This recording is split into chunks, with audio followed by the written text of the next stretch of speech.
नमस्कार, कैसे हैं आप सब। उम्मीद करते हैं बढ़िया होंगे। स्वागत है आप सभी का आज के इस खास क्लास में। आप सभी को बताएं तो आज की यह वीडियो क्लास 10th वालों के लिए खास रहेगा, क्योंकि आज के इस वीडियो हम लोग Bihar board class 10th biology के अध्याय 1 के लघु उत्तरीय प्रश्नों को देखेंगे। इन सभी प्रश्नों का उत्तर काफ़ी आसान भाषा में आपको हम बताएंगे। एक एक क्वेश्चन को याद करने की गारंटी हमारी है। एक एक क्वेश्चन को हम पूरे तरीके से सटीक और आसान भाषा में आपको हम बताएंगे, ताकि आपको वीडियो में ही हर एक क्वेश्चन याद हो जाए। ठीक है, इसके पहले हमने पार्ट 1 इस चैप्टर का पार्ट 1 अपलोड कर रखा है। पार्ट 1 आप नहीं देखे तो उसको देख लीजिएगा।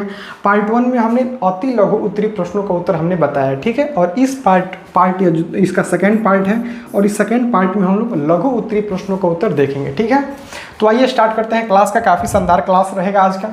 जैसे ही आपसे सबसे पहले आपको बुक परिचय करवा देते हैं। आखिर बहुत सारे बच्चों का फिर भी कमेंट आता है कि सर बुक कौन सा रहता है आपका। ये देख सकते हैं, इस तो कवर लगा है, लेकिन फिर भी आप पहचान सकते हैं इसको। इधर देखिए, आपको विषय सूची बेस्ट है। आपको विषय सूची दिखाते हैं। यहाँ देखिए, ऊपर आपको विषय सूची। इन सभी चैप्टरों को आप लोग बढ़िया से स्क्रीनशॉट ले लीजिए। इन सभी चैप्टरों का हम लोग बारी बारी से इसमें देखिए, सबसे पहला भारतीय भवन का बुक है।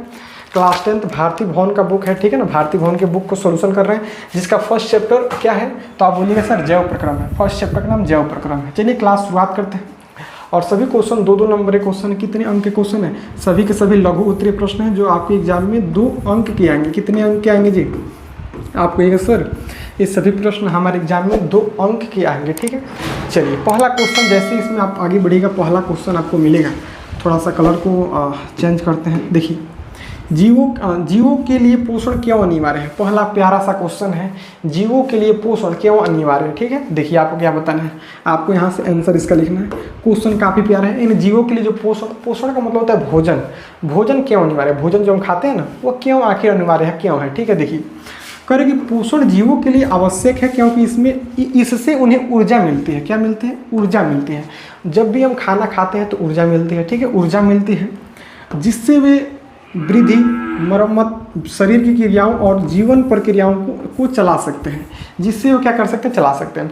अगर पोषण नहीं रहेगा तो ये सभी क्रियाएं हमारे शरीर में रुक जाएगी और हमारा शरीर विकास नहीं कर पाएगा। काफ़ी दिक्कत हो सकता है। समझ में आ गया पहला क्वेश्चन आपको? बस इतना ही लिखना है बस, क्योंकि ये हमारे शरीर के विकास के लिए आवश्यक होते हैं।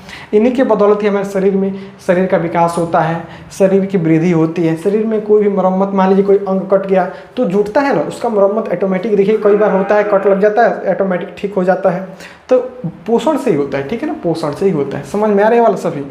चलिए दूसरा क्वेश्चन है, पोषण की परिभाषा लिखें। आपको इसमें पोषण का परिभाषा बताना है। ठीक है, काफ़ी प्यारा सा क्वेश्चन। देखिए क्या लिखना है आपको। वह प्रक्रिया जिसके द्वारा जीव भोजन प्राप्त करता है, उसे पचाता है और शरीर के आवश्यकताओं के अनुसार उपयोग करता है, उसे पोषण कहते हैं। उसे क्या कहेंगे? पोषण कहेंगे। ठीक है, एकदम काफ़ी लॉलीपॉप परिभाषा आपको हम बता रहे हैं, कहीं से कोई दिक्कत नहीं आएगा। देखिए, वह प्रक्रिया जिसके द्वारा जीव भोजन प्राप्त करता है, उसे पचाता है। आपकी बुक में परिभाषा ऐसे दिया होगा कि पोषण एक ऐसी प्रक्रिया है जिसके द्वारा जीव भोजन को ग्रहण कर उसका अवशोषण करते हैं। ऐसा परिभाषा आपकी बुक में होगा, लेकिन आपको हूबहू बुक वाला तो नहीं छापना है ना। आपको थोड़ा बहुत जो हम बता रहे हैं अलग डिजाइन बता रहे हैं, आपके लिए स्पेशल तरीके से इसको डिजाइन किए हैं। तो इस परिभाषा को लिखिए, कहीं से कोई दिक्कत नहीं आएगा। ठीक है ना, एग्जामिनर को भी अब पता नहीं लगे कि जो विद्यार्थी है हूबहू बुक में से छापा है।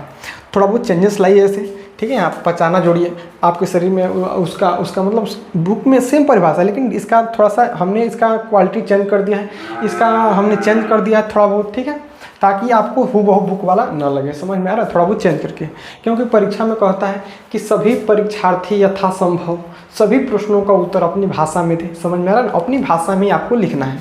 चलिए कोई बात नहीं, 2 क्वेश्चन 2 4 नंबर का हमने क्वेश्चन देख लिया। आगे बढ़ते हैं। आगे बढ़ेंगे 3 नंबर क्वेश्चन मिलेगा। स्वपोषण में किन किन परिस्थितियों का होना आवश्यक है, इसका उत्पाद क्या है, यानी इसमें क्या क्या बनता है। जो स्वपोषण होता है वो किन किन परिस्थितियों में होता है। ठीक है, देखिए करें कि स्वपोषण में स्थिति आवश्यक है। पहला सूर्य का प्रकाश, जल, कार्बन डाइऑक्साइड, क्लोरोफिल, और उसमें उत्पाद के रूप में क्या बनता है? तो ऑक्सीजन बनता है। क्या बनता है? ऑक्सीजन बनता है। यानी यहाँ पर स्वपोषण, पेड़ पौधे, सभी हरे पौधे क्या होते हैं? स्वपोषण होते हैं। बाकी के सभी जीव क्या होते हैं? परपोषण में पाए जाते हैं। तो यहाँ स्वपोषण से आपको यह समझना कि हरे पेड़ पौधे, तो हरे पेड़ पौधे जब भी खाना बनाते हैं तो उनको क्या क्या चाहिए, किन किन पदार्थों की उनको आवश्यकता होती है। आवश्यकता है देखिए, आवश्यक किन किन पदार्थों की पड़ती है। तो सूर्य का 4 पदार्थ, कितने पदार्थ? 4 पदार्थों की आवश्यकता पड़ती है। सूर्य का प्रकाश, जल, सूर्य का प्रकाश, जल, कार्बन डाइऑक्साइड, क्लोरोफिल। समझ में आ रहा है? और क्या ये सभी जब मिलेगा तो हमारा क्या बनता है? ऑक्सीजन, जो मानव जीवन के लिए काफ़ी फायदेमंद होता है। समझ में आ रहा है? मानव के साथ साथ अन्य जीवों के लिए भी काफ़ी यूजफुल होता है। आगे 4 नंबर प्रश्न है, पर पोषण से आप क्या समझते हैं? काफ़ी लॉलीपॉप क्वेश्चन है। क्वेश्चन यह कह रहा है कि पर पोषण से आप समझते क्या है? आइए समझा देते हैं आपको। कह रहे कि जब कोई जीव अपना भोजन स्वयं नहीं बनाता और दूसरे जीव से प्राप्त करता है तो इसे पर पोषण कहा जाता है, जैसे मनुष्य, जानवर। एकदम काफ़ी लॉलीपॉप आंसर आपको हम दे रहे हैं। एक एक क्वेश्चन हमने काफ़ी बहुत जांच किया है, इसको समय दिए हैं सभी क्वेश्चनों को, ताकि आपको कहीं से कोई दिक्कत देखने को ना मिले। समझ में आ रहा है ना? तो हमारी मेहनत के लिए जितने भी लोग अभी तक चैनल को सब्सक्राइब नहीं किए हैं, तो एक बार आप सभी से रिक्वेस्ट है कि चैनल को सब्सक्राइब कर दे। वीडियो को लाइक नहीं किया तो वीडियो को लाइक कर दे, दोस्तों के पास शेयर कर दे, ठीक है? तो देखिए, जब कोई जीव अपना भोजन स्वयं नहीं बनाता है और दूसरे जीवों से प्राप्त करता है तो इसे क्या कहते हैं? तो इसे हम लोग पर पोषण कहते हैं, जैसे मनुष्य, जानवर। समझ में आ रहा है? पर पोषण। असेम इसका उल्टा अगर बनाना हो तो यहाँ पर नहीं को हटा दीजिए, बाकी सेम रहेगा। स्वयं बनाता है और दूसरे जीवों से प्राप्त नहीं करता है, यहाँ पर नहीं जोड़ दीजिए, है नहीं उठाइए, इधर कर दीजिए। यहाँ पर आपका परिभाषा बन गया पर पोषण का। उदाहरण में पेड़ पौधे लिख दीजिए, बस हो गया, कोई दिक्कत नहीं है। आगे बढ़ते हैं। देखिए काफ़ी प्यारा, मृत जीवी पोषण किसे कहते हैं? मृत जीवी पोषण पूछ रहा है। आखिर मृत जीवी पोषण क्या होता है? काफ़ी लॉलीपॉप क्वेश्चन ये भी है, काफ़ी इंपॉर्टेंट क्वेश्चन। लॉलीपॉप का मतलब क्या होता है? इंपॉर्टेंट है, हर हाल में आपको यह क्वेश्चन आना चाहिए, ठीक है? देखिए, करें कि जो जीव मरे हुए और सड़े गले पदार्थों से भोजन प्राप्त करते हैं उन्हें मृत जीवी कहते हैं। करें कि जो जीव मरे हुए और सड़े गले पदार्थों से भोजन प्राप्त करते हैं, जो जीव मरे हुए सड़े गले पदार्थों से अपना भोजन क्या करते हैं? प्राप्त करते हैं, उन्हें मृत जीवी कहते हैं, उन्हें मृत जीवी पोषण कहते हैं। उन्हें क्या कहेंगे? मृत जीवी कहते हैं। जैसे फफूंद, कवक, बैक्टीरिया, ये सभी हमारे मृत जीवी पोषण के अंतर्गत आते हैं। कोई दिक्कत आपको? कोई दिक्कत नहीं हो सकता है कहीं से। आगे है परजीवी पोषण क्या है? पर पोषण का एक प्रकार होता है परजीवी पोषण, ठीक है?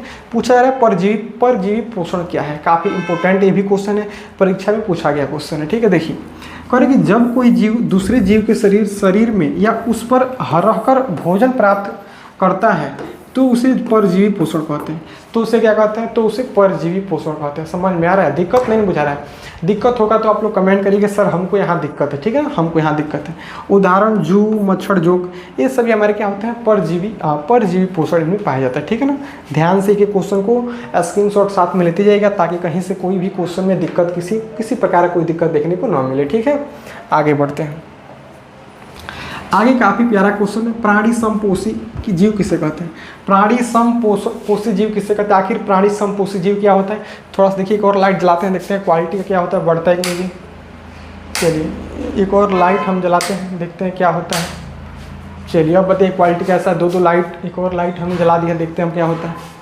देखिए, कर कि जो जीव पेड़ पौधे तथा जानवरों दोनों का भोजन के रूप में उपयोग करते हैं उन्हें प्राणी समपोषी जीव कहते हैं। उन्हें प्राणी समपोषी जीव कहते हैं। एक बार और समझिए, कर कि जो जीव पेड़ पौधे तथा जानवरों दोनों का भोजन के रूप में उपयोग करते हैं, दोनों का क्या करते हैं? भोजन के रूप में उपयोग करते हैं, उन्हें प्राणी समपोषी कहते हैं। जैसे मनुष्य, भालू, ये सभी हमारे क्या होते हैं? प्राणी समपोषी होते हैं, प्राणी समपोषी। कोई दिक्कत नहीं ना है? आगे बढ़ते हैं। ये भी क्वेश्चन इंपॉर्टेंट है, इंपॉर्टेंट क्वेश्चन है जी, इंपॉर्टेंट। हर एक क्वेश्चन काफ़ी इंपॉर्टेंट है, क्वेश्चन को बढ़िया से याद रखिएगा। कर कि प्रकाश संश्लेषण से आप क्या समझते हैं? क्वेश्चन है प्रकाश संश्लेषण से आप क्या समझते हैं, ये बताते हैं। कर सूर्य के प्रकाश की उपस्थिति में हरे पौधे द्वारा जल और CO2 से भोजन ग्लूकोज बनाना प्रकाश संश्लेषण कहलाता है। ये आप कह सकते हैं जिस प्रक्रिया द्वारा पेड़ पौधे अपना भोजन प्राप्त करते हैं उसे हम प्रकाश संश्लेषण कहते हैं, ठीक है? प्रकाश संश्लेषण कहते हैं। तो आपको बताना है सूर्य के प्रकाश की उपस्थिति में हरे पौधों द्वारा, सूर्य के प्रकाश की उपस्थिति में हरे पौधों द्वारा भोजन प्राप्त करना, हरे पौधे द्वारा अपना भोजन बनाना ही क्या कहलाता है? प्रकाश संश्लेषण कहलाता है। समझ में आ रहा है ना? और प्रकाश संश्लेषण प्रक्रिया के लिए कितने पदार्थों की आवश्यकता होती है? आप बोलिएगा सर 4 पदार्थों की आवश्यकता होती है। प्रकाश संश्लेषण के लिए कितने पदार्थों की आवश्यकता पड़ेगी? 4 पदार्थों की। अब इन चारों का नाम आपको कमेंट बॉक्स में एक बार लिख देना है ताकि आपका रिवीजन हो जाए। इन 4 को पदार्थ कौन कौन 4 होता है, आपके चारों का नाम आपको कमेंट बॉक्स में एक बार बता देना है, ठीक है? 8 नंबर क्वेश्चन हो गया। आगे बढ़ेंगे तो मिलेगा 9 नंबर प्रश्न। करें कि पत्तियों को प्रकाश संश्लेषी अंग क्यों कहा जाता है? पत्तियों को प्रकाश संश्लेषी अंग क्यों कहते हैं? देखिए, करें क्योंकि पत्तियों में क्लोरोफिल होता है जो सूर्य के प्रकाश को ग्रहण करके प्रकाश संश्लेषण प्रक्रिया करता है। यानी प्रकाश संश्लेषण में कहीं ना कहीं मदद करता है, इसलिए प्रकाश संश्लेषण अंग कहते हैं, इसको प्रकाश संश्लेषण अंग कहते हैं। यानी प्रकाश संश्लेषण प्रक्रिया का एक हिस्सा है, अंग है, इसलिए क्यों? क्योंकि इसमें क्लोरोफिल रहता है, क्लोरोफिल रहता है। अगर आपसे पूछे कि आपका जो channel excellent study with DK है आपका दोस्त है कैसे, तो आपका दोस्त इसलिए क्योंकि आपकी स्टडी में कहीं ना कहीं मदद कर रहा है, मदद हो रहा है ना इससे आपको, तो ये दोस्त हो गया। तो सेम वैसे एक अंग है, आपकी पढ़ाई का भी ये चैनल एक अंग है, ठीक है, समझ में आ रहा है। तो ये क्वेश्चन नॉर्मल सा आंसर है, देख लीजिएगा, बढ़िया से नोट कर लीजिएगा। आगे है भोजन के पाचन से आप क्या समझते हैं? भोजन के पाचन से क्वेश्चन पूछ रहा है, भोजन के पाचन से आखिर क्या समझते हैं? आइए करें कि पाचन वह प्रक्रिया है जिससे जटिल पौधों को सरल और घुलनशील रूप में बदल दिया जाता है ताकि शरीर उसे अवशोषित कर सके, ताकि जो शरीर है उसे क्या कर सके, अवशोषित कर सके। एक बार और समझिए, पूछ रहा है कि भोजन के पाचन से आप क्या समझते हैं? बस, तो पाचन वह प्रक्रिया है जिससे जटिल भोजन को सरल और घुलनशील रूप में बदल दिया जाता है ताकि शरीर उसे अवशोषित कर ले, शरीर क्या कर सके, अवशोषित कर सके। समझ में आ रहा है? यही पाचन होता है। भोजन का टूटना ही भोजन का पाचन कहलाता है। 10 नंबर, 11 नंबर जाएगा। 11 नंबर प्रश्न देखिए, मनुष्य के मुख गुहा में कितनी जोड़ी लाल ग्रंथियां पाई जाती हैं, उनके नाम लिखें। मनुष्य के मुख गुहा में कितनी जोड़ी लाल ग्रंथियां पाई जाती हैं, उसका नाम लिखना है, ठीक है। देखिए लिखना है आपको, मनुष्य के मुख गुहा में 3 जोड़ी लाल ग्रंथियां पाई थी। कितनी जोड़ी जी? 3 जोड़ी लाल ग्रंथियां पाई जाती हैं मनुष्य के मुख गुहा में। देखिए कौन कौन? पहला पैरोटिड ग्रंथि, पहला ग्रंथि कौन सा है? पैरोटिड ग्रंथि। दूसरा है सब मैक्सिलरी ग्रंथि। तीसरा है सब लिंगुअल ग्रंथि है, ठीक है ना। ये 3 जोड़ी लाल ग्रंथियां मनुष्य के शरीर में पाई जाती है, मनुष्य के मुख गुहा में पाई जाती है, और मुख गुहा शरीर में तो होता है। तो मनुष्य के मुख गुहा में कितनी जोड़ी लाल ग्रंथि? आपको बोलना सर 3 जोड़ी, तीनों का नाम लिख देना है। आपको पूछ रहा है कितनी जोड़ी पाई जाती है, उनके नाम लिखें। 3 जोड़ी नाम हमने लिख दिया है, 1 नंबर, 2 नंबर, 3 नंबर। समझ में आ रहा है ना? दिक्कत नहीं बुझा रहा, कहीं से दिक्कत नहीं हो सकता है, क्योंकि काफ़ी आसान भाषा में आपको आंसर दे रहा है। आगे 12 नंबर प्रश्न मिलेगा, मनुष्य में आमाशय कितने भागों में बटा होता है, उनके नाम लिखें। मनुष्य में जो आमाशय होता है कितने भागों में बटा होता है, उसका आपको नाम बताना। देखिए मनुष्य में आमाशय 3 भागों में होता है। मनुष्य में आमाशय कितने भाग होते हैं, तो आपको बताना सर मनुष्य में आमाशय के 3 भाग होते हैं। कौन कौन? एक होता है इंग्लिश नाम है फंडस, कार्डियक तथा पाइलोरिक। आपके बुक में पाइलोरिक दिया होगा, पाइलोरस भी होता है, ठीक है ना। पाइलोरस कौन कौन होता है? फंडस होता है, कार्डियक होता है और पाइलोरस होता है। ये शायद इंग्लिश नाम हो गया, यहाँ पर आपकी बुक में हिंदी नाम देखिए, हिंदी नाम अभी हमको याद नहीं आ रहा, अभी देख लेते हैं, एक बार हिंदी नाम इसका हम देख लेते हैं। आमाशय कितने भाग होते हैं अभी चेक करके आपको बता देते हैं आखिर आमाशय कितने भाग होते हैं, क्योंकि इंग्लिश नाम एक हो गया है आमाशय। देखते हैं आमाशय कहाँ गया, खोजते हैं आमाशय को। पहला चैप्टर में आमाशय मिलेगा जो, और दूसरा चैप्टर में है ये कहाँ से मिले। अच्छा ये रहा, देखिए आमाशय। ग्रहणी जेजुनम इलियम, ग्रहणी जेजुनम इलियम है क्या? ग्रहणी जेजुनम इलियम, ये तो आमाशय के भाग, छोटी आंत का भाग है जी। हमको खोजना है आमाशय कहाँ गया जी, आमाशय भूल जाता है। मनुष्य में आमाशय कितने भागों में बटा होता है, आमाशय भूला। अच्छा ये रहा आमाशय। श्लेष्मा कोश, ये तो जठर ग्रंथि हो गया यार, आमाशय कहाँ मिल गया, भूल गया, आमाशय भूल जाता है। अच्छा ये बात है, आमाशय हमसे भूलेगा। देखिए वो क्वेश्चन में हाईलाइट किया रहता है तो ठीक रहता है, सब ब्लैक से लिखा गया है इसलिए दिक्कत हो जा रहा है। चलिए हमको तो दिख नहीं रहा है लेकिन यहाँ मिल गया। देखिए कार्डियक, पाइलोरिक और फुंडिक, ठीक है। कार्डियक, पाइलोरिक और फुंडिक भाग होता है। कार्डियक होता है, पाइलोरिक होता है और फुंडिक। पेज नंबर 8 में दिया है। पेज नंबर 8 में इसके यहाँ देख सकते हैं, पेज नंबर 8 में नीचे है, चित्र के पास दिया गया, ठीक है ना, इसको देख सकते हैं। चलिए फुंडिक आपके हिंदी में फुंडिक कहेंगे, ठीक, कोई दिक्कत नहीं है।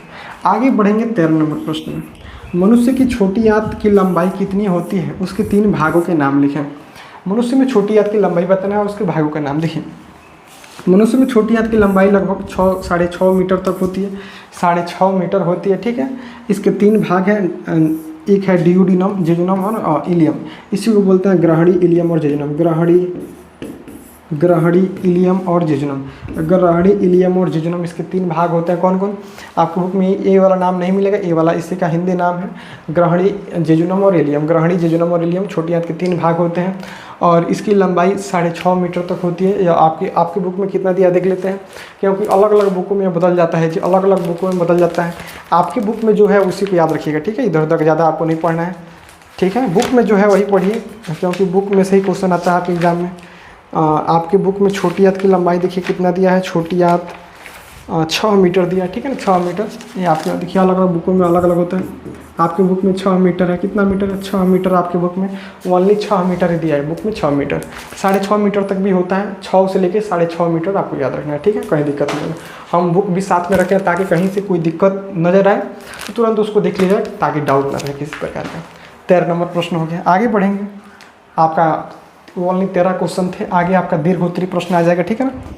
तो ओनली 13 प्रश्न थे आपके पहले चैप्टर में। तो ये 13 प्रश्न आपको कैसा लगा कमेंट करके बता देना है कि 13 प्रश्न में कौन सा क्वेश्चन में आपको डाउट है। अभी तक कौन नंबर क्वेश्चन 12, 13, 10, 11 कौन नंबर क्वेश्चन में डाउट है, उन सभी क्वेश्चनों को आपको कमेंट बॉक्स में लिख दीजिएगा कि सर हमको इसमें डाउट है। तो आज के लिए इतना ही रहने देते हैं, पुनः मिलेंगे इसके नेक्स्ट पार्ट में लॉन्ग क्वेश्चन के साथ, जिसमें जितने भी दीर्घोत्तरी प्रश्न हैं सबको आसान भाषा में आपको हम बताने का प्रयास करेंगे। तो ऐसे ही आज के लिए इतना ही, तब तक के लिए आप सभी को जय हिंद।